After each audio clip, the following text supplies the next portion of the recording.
வணக்கம் traders, welcome to pre market report. So இன்றைக்கி நம்ம இந்த வீடியோவில் என்ன பார்க்க போகிறோம்னா, ஜூன் 11ஆம் தேதி புதன்கிழமை நிஃப்டி அண்ட் பேங்க் நிஃப்டி என்ன நடக்கிறதுக்கு வாய்ப்பு இருக்குது அப்படிங்கிறத நம்ம பார்க்க போகிறோம். அண்ட் இந்த அனாலிசிஸை நம்ம என்ன பண்ண போகிறோம் அப்படின்னு பார்த்தீங்கன்னா, நம்ம வந்து ஒரு 4 விஷயத்தை வச்சு எப்பயும் போல் ஃபஸ்ட்டு வந்து பார்த்தீங்கன்னா ப்ரைஸ் ஆக்ஷன். ஸோ இப்போ நிஃப்டி அண்ட் பேங்க் நிஃப்டியோட ப்ரைஸ் ஆக்ஷன் எப்படி இருந்திருக்கு, முக்கியமான சப்போர்ட் அண்ட் ரெசிஸ்டன்ஸ் லெவல்ஸ் என்னென்னங்கிறத டிஸ்கஸ் பண்ணுவோம். அடுத்து பார்த்தீங்கன்னா நமக்கு GIFT Nifty data. So GIFT Nifty data நமக்கு வந்து காலையில் 6:30க்கே மார்க்கெட் ஓப்பன் ஆயிரும். அப்போ கிஃப்ட் நிஃப்டியில் பையிங் ப்ரெஷர் அதிகமாக இருக்கா, செல்லிங் ப்ரெஷர் அதிகமாக இருக்கா, அண்ட் இன்னைக்கு வந்து மார்க்கெட் வந்து பாசிட்டிவாவோ நெகட்டிவாவோ இருக்கிறதுக்கு வாய்ப்பு என்னங்கிறத கிஃப்ட் நிஃப்டியில் நம்ம அண்டர்ஸ்டாண்ட் பண்ணலாம். மூணாவது பார்த்தீங்கன்னா நம்மளோட ஓப்பன் இன்ட்ரெஸ்ட் டேட்டா அண்ட் கடைசியாக நம்மளோட எஃப்ஐஐ டேட்டா.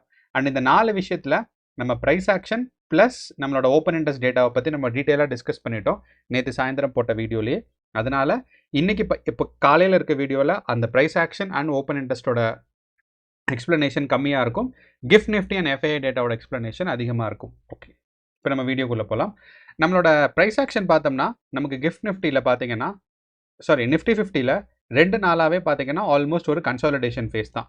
அண்ட் இந்த 2 நாளாக கன்சாலிடேஷன் ஃபேஸ் எப்போ ஸ்டார்ட் ஆச்சுன்னா நமக்கு 9ஆம் தேதி போன திங்கட்கிழமை பார்த்தீங்கன்னா நமக்கு 2 நாளைக்கு முன்னாடி ஒரு நல்ல ஸ்ட்ராங்கான ஒரு கேப் அப் இருந்துச்சு.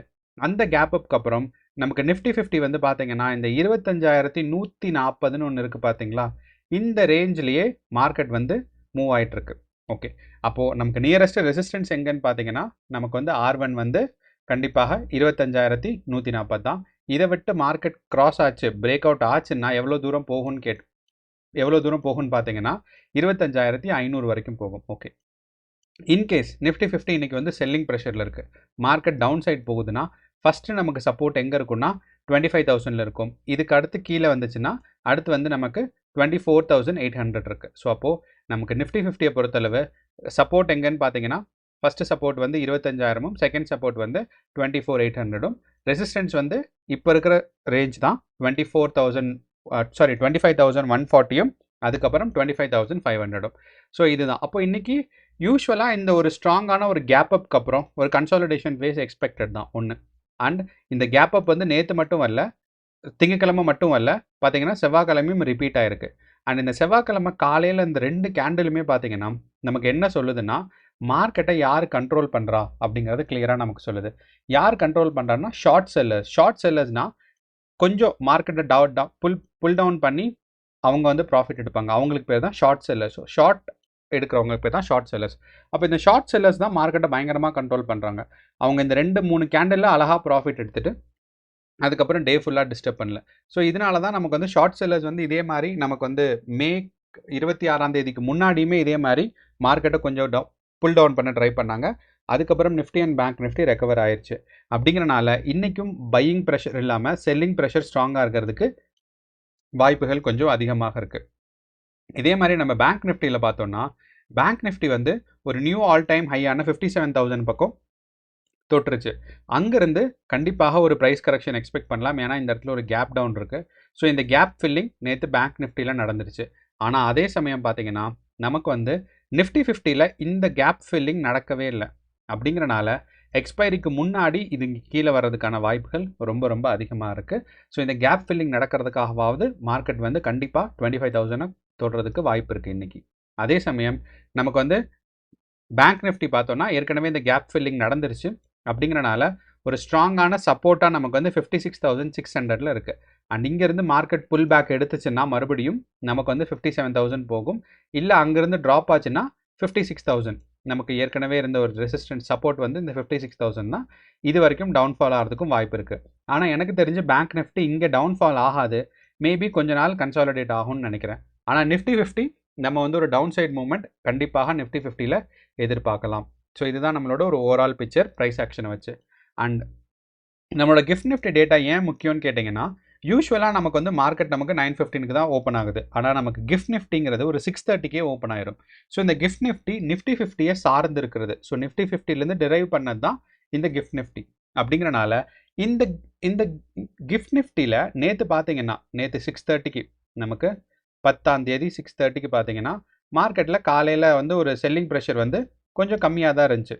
ஓகே, ரெண்டாவது இது வந்து திங்கட்கிழமை 9ஆம் தேதி பார்த்தீங்கன்னா உங்களுக்கு 9 o'clockக்குள்ளே அழகாக ஒரு 60 பாயிண்ட்ஸ் மேலே இன்க்ரீஸ் ஆயிருந்துச்சு. ஸோ இதுதான் நமக்கு கேப் அப்பாக அங்கே வந்துச்சு. அதே மாதிரி நமக்கு வந்து 9th ஜூன் இங்கே இருக்குது. ஓகே, ஸோ நேற்று வந்து பார்த்தீங்கன்னா சாரி கரெக்ட், நேற்று 10ஆம் தேதி தான் நமக்கு வந்து கேப் அப் இருந்துச்சு. என்ன அப்படின்னா இங்கேருந்து ஆல்மோஸ்ட் நமக்கு வந்து 9 o'clock வரைக்கும். ஸோ அப்போது நேற்று ஓப்பனிங்லேயே நமக்கு தெரிஞ்சிருச்சு மார்க்கெட் வந்து பாசிட்டிவாக இருக்கிறதுக்கு வாய்ப்பு இருக்குன்னு. அண்ட் 9 o'clock முன்னாடி பார்த்தீங்கன்னா கிஃப்ட் நிஃப்டி ஸ்ட்ராங்காக க்ரோத் ஆயிருந்துச்சு. இதே மாதிரி தான் நமக்கு வந்து 9ஆம் தேதியும் இருந்துச்சு. ஆனால் இன்னைக்கு பார்க்கும்போது நமக்கு வந்து கிஃப்ட் நிஃப்டியில் ஸ்ட்ராங்கான செல்லிங் ப்ரெஷர் இருக்குது. ஸோ அப்போ இந்த செல்லிங் ப்ரெஷர் இந்த ஃபஸ்ட் கேண்டில் பார்த்தீங்கன்னா நேற்று நமக்கு நிஃப்டி அண்ட் பேங்க் நிஃப்டியில் வந்த மாதிரியே ஸ்ட்ராங்கான ஒரு ரெட் கேண்டில் வந்திருக்கு. அப்போது இன்றைக்கும் நமக்கு நேற்று நடந்த மாதிரியே ஒரு செல்லிங் ப்ரெஷர் இருக்கிறதுக்கான வாய்ப்பு இருக்குது. ஒன்று. ரெண்டாவது, இந்த கிஃப்ட் நிஃப்டி டேட்டாவில் இந்த செல்லிங் ப்ரெஷர் இருக்குன்னு நம்ம சொன்னாலுமே நீங்கள் என்ன பண்ணணும்னா 9 o'clock வரைக்கும், ஏன்னா நமக்கு 9 o'clock இன்னும் ஆல்மோஸ்ட் லைக் 1.5 மணி நேரம் இருக்குது. அப்போ இந்த 1.5 மணி நேரத்தில் மார்க்கெட் மேலே போகுதா அப்படிங்கிறத நீங்கள் கவனிச்சுக்கோங்க. ஸோ இப்போ இருக்கிற நிலைமை பார்க்கும்போது மார்க்கெட் திருப்பி மேலே போகிறதுக்கு வாய்ப்பு இல்லை, கிஃப்ட் நிஃப்டி கீழே வரதுக்கு தான் வாய்ப்பு. சப்போஸ் ஒரு 50-60 பாயிண்ட்ஸ் பக்கம் நல்லா கீழே வந்துருச்சுன்னா, இது வரைக்கும் கிஃப்ட் நிஃப்டி ஆல்மோஸ்ட் ஒரு 25,140 வரைக்கும் வந்துருச்சுன்னா நமக்கு நிஃப்டி அண்ட் பேங்க் நிஃப்டியில் கேப் டவுன் ஆகிறதுக்கு வாய்ப்பு இருக்குது. ஸோ கிஃப்ட் நிஃப்டி பார்க்கும்போது நமக்கு செல்லிங் ப்ரெஷர் இன்றைக்கி அதிகமாக இருக்குங்கிறத நமக்கு அண்டர்ஸ்டாண்ட் பண்ண முடியுது. ஓகே, அண்ட் நம்ம வந்து அடுத்து ஓப்பன் இன்ட்ரெஸ்ட் டேட்டா. ஸோ இந்த ஓப்பன் இன்ட்ரெஸ்ட் டேட்டாவில் நம்ம முக்கியமாக பார்க்குறது என்னென்னா சப்போர்ட் எங்கே இருக்குது, ரெசிஸ்டன்ஸ் எங்கே இருக்குன்னு. ஸோ நம்ம ஏற்கனவே சொல்லியிருந்தோம் என்னென்னா நிஃப்டி 50ல் நமக்கு மல்டிபிள் ஸ்ட்ரைக் பாயிண்ட்ஸில் பார்த்தீங்கன்னா புட் அண்ட் கால் ஆப்ஷன்ஸ் ரொம்ப ரொம்ப அதிகமாக இருக்குது. ஆனால் அதே சமயம் நமக்கு வந்து பேங்க் நிஃப்டி பார்த்தோம்னா கிளியராக இருக்குது. பேங்க் நிஃப்டி இங்கேருந்து மேலே போச்சுன்னா 56,600 இருக்குது. இப்போது இங்கேருந்து மார்க்கெட் மேலே போச்சுன்னா ஃபஸ்ட்டு வந்து 57,000 போகும். டவுன்ஃபால் ஆச்சுன்னா ஃபஸ்ட்டு சப்போர்ட் நம்ம சொன்னது தான் 56,000, செகண்ட் சப்போர்ட் பார்த்தீங்கன்னா ஃபஸ்ட்டு சப்போர்ட் வந்து 56,500, அடுத்து பார்த்தீங்கன்னா 56,000. ஸோ இதுதான் வந்து பேங்க் நிஃப்டி. அப்போது பேங்க் நிஃப்டியோட சப்போர்ட் அண்ட் ரெசிஸ்டன்ஸை நம்ம இந்த ஓப்பன் இன்ட்ரெஸ்ட் டேட்டா வச்சு கன்ஃபார்ம் பண்ணிக்கிட்டோம். ஒன்று. ரெண்டாவது, இந்த பிசிஆர் ரேஷியோன்னு சொல்கிறோம் பார்த்தீங்களா, இந்த பிசிஆர் ரேஷியோ பார்த்தீங்கன்னா 0.9 இருக்குது. ஸோ இந்த 0.9 பிசிஆர் ரேஷியோ வந்து ஒரு பியரிஷ் மூவ்மெண்ட் சப்போர்ட் பண்ணுற மாதிரி இருக்கிறது. அதனால் இன்றைக்கும் நமக்கு வந்து பேங்க் நிஃப்டியில் ஒரு சின்ன ஒரு ப்ரைஸ் கரெக்ஷன் எக்ஸ்பெக்ட் பண்ண முடியும். ஓகே, ஆனால் அதுக்கு நேர்மாறாக நமக்கு நிஃப்டி 50ல் பார்த்தோம்னா மல்டிபிள் ஸ்ட்ரைக், ஒரு ஸ்ட்ரைக் ப்ரைஸ்லையும் பார்த்தீங்கன்னா நிறைய கால் அண்ட் புட் ஆப்ஷன்ஸ் இருக்குது. அப்போது நம்ம கொஞ்சம் கிளியராக பார்த்தோம்னா மார்க்கெட் இப்போ இருக்கிற ப்ரைஸ்லேருந்து மேலே போச்சுன்னா 25,200 வரைக்கும் போகும். அதுக்கப்புறம் போச்சுன்னா நமக்கு வந்து 25,500 வரைக்கும் போகும். அப்போது நிஃப்டி 50 வந்து 25,200க்கும் 25,000க்கும் நடுவில் இருக்கிறதுக்கான வாய்ப்பு இருக்குது.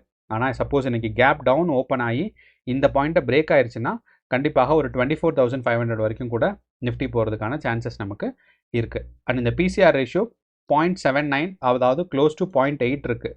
அப்படிங்கிறனால நம்ம என்ன யோசிக்கலாம்னா நமக்கு வந்து நிஃப்டி 50யும் மேலே போகிறதுக்கான வாய்ப்பு கொஞ்சம் கம்மி தான். ஏன்னா 0.7 இருந்தால் தான் நமக்கு வந்து கொஞ்சம் நல்லா போகுதுன்னு அர்த்தம். ஆனால் 0.8ங்கிறனால ஒரு கன்சாலிடேஷன் ஃபேஸோ இல்லைனா ஒரு ப்ரைஸ் கரெக்ஷனோ எக்ஸ்பெக்ட் பண்ணலாம். ஸோ ஒரு புல்லிஷ் மூவ்மெண்ட் நான் வந்து இன்றைக்கி நிஃப்டி அண்ட் பேங்க் நிஃப்டியில் ரெண்டுலேயுமே எதிர்பார்க்க போகிறதே கிடையாது. ஓகே, கடைசியாக நம்மளோட எஃப்ஐஐ டேட்டா. நமக்கு எல்லாத்துக்கும் தெரியும் எஃப்ஐஐஸ்னால் யாருன்னா, எஃப்ஐஐஸ்னால் ஃபாரின் இன்ஸ்டிடியூஷனல் இன்வெஸ்டர்ஸ். ஸோ யூஸ்வலாக இந்த எஃப்ஐஐஸோட கேஷ் மார்க்கெட் அவங்களோட இன்வெஸ்ட்மெண்ட் ரொம்ப அதிகங்கிறனால நமக்கு வந்து இவங்க எந்த டைரெக்ஷனில் ஃபாலோ பண்ணுறாங்களோ அதே டைரெக்ஷனில் நம்மளும் ஃபாலோ பண்ணலான்னு. ஸோ எஃப்ஐஐயோட நேற்று செல்லிங் அண்ட் பையிங் பார்த்தீங்கன்னா யூஸ்வலாக எவ்வளோ இருக்குமோ அவ்வளோ லெவலில் தான் இருக்குது. அதே மாதிரி டிஐஏஸோட பையிங் அண்ட் செல்லிங்கும் கம்மியாக தான் இருக்குது. ஸோ எக்ஸ்ட்ராடினரியாக பையிங்கும் நடக்கலை, செல்லிங்கும் நடக்கலை. ஆனால் நமக்கு மார்க்கெட் 2 நாளாக பார்த்தீங்கன்னா இவங்களுக்கு 9ஆம் தேதி அண்ட் 10ஆம் தேதியுமே பார்த்தீங்கன்னா அவங்க யூஸ்வலாக வந்து 12,000 கோடி 15,000 கோடி அப்படி தான் பையிங் பண்ணுவாங்க. செல்லிங் ஒரு 12,000 கோடி 10,000 கோடி இருக்கும். சேம் கேஸ் தான் நமக்கு டிஐஐஸ்க்கும். ஆனால் நமக்கு இவங்கெல்லாம் நார்மலாக பையிங் அண்ட் செல்லிங் நடந்தாலும் நமக்கு வந்து நிஃப்டி அண்ட் பேங்க் நிஃப்டி வந்து ஒரு அன்பிரடிக்டபிளாக போயிட்டுருக்கு. ஸோ அதுக்கு காரணம் இவங்களை தாண்டி வேறு யாரோ மார்க்கெட்டை கண்ட்ரோல் பண்ணுறாங்கன்னு அர்த்தம். ஓகே, ஸோ அப்போ எஃப்ஐஐ டேட்டாஸ் பார்க்கும்போது நமக்கு ஒரு கிளியராக என்ன அண்டர்ஸ்டாண்டிங் ஆகுதுன்னா நிஃப்டி 50யோட ஆப்ஷன்ஸு கால் ஆப்ஷன்ஸ் இன்டெசிசிவ் அப்படின்னா நமக்கு வந்து என்ன நடக்க போகுதுன்னு தெரியாது. புட் ஆப்ஷன்ஸ் வந்து பியரிஷாக இருக்கிறதுக்கு சான்சஸ் இருக்குது. ஓகே, அண்ட் ப்ரோஸ் வச்சு பார்க்கும் போதுமே நமக்கு புட் ஆப்ஷன் வந்து டெசிஷன் இல்லைன்னு தான் சொல்கிறாங்க. ஸோ இது என்ன அப்படின்னா நிஃப்டி அண்ட் பேங்க் நிஃப்டியோட சம்மரி. ஸோ நிஃப்டியோட கால் ஆப்ஷன்ஸ் எப்படி இருக்கும், பேங்க் நிஃப்டியோட கால் ஆப்ஷன்ஸ் எப்படி இருக்குங்கிறது. ஸோ அப்போது ஒரு கிளியரான இண்டிகேஷன் இல்லை. அப்போ நம்ம வந்து கிஃப்ட் நிஃப்டி டேட்டாவை நம்பினோம்னா இன்றைக்கி மார்க்கெட் வந்து ஒரு சின்ன ப்ரைஸ் கரெக்ஷன் எக்ஸ்பெக்ட் பண்ணலாம். ஓகே, ஸோ இதுதான் நம்மளோட ஒரு ஓவரால் அனாலிசிஸ். உங்களுக்கு ஏதாவது சந்தேகமோ டவுட்ஸோ இருக்குன்னா கமெண்ட் பாக்ஸில் போடுங்க, நான் ரிப்ளை பண்ணுறேன். அண்ட் இன்னையோட ட்ரேடிங் செஷனுக்கு ஆல் தி பெஸ்ட். நன்றி, வணக்கம்.